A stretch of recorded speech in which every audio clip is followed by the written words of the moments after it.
Bună ziua tuturor!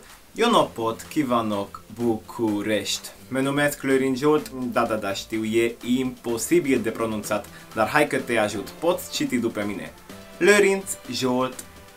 Suntem înainte cea de-a doua carantină mondială, dar asta e deja un subiect plictisitor.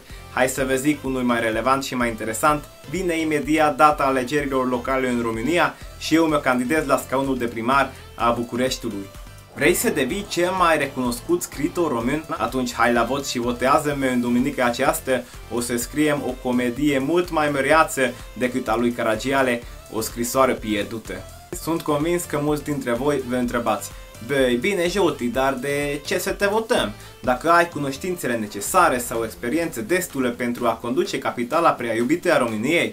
Băi, abar n-am de aceste lucruri, dar măcar sunt sincer, nu-i de ajuns. Însă în caz că mă votați, primește fiecare dintre voi câte un curtoș colaci și un gulaj zilnic. Vai, și era să uit, contractele de achiziții publice le vor da prin tragere la sorți vouă, votanților mei. No? Sună bine așa-i? Ne vedem la urne duminică.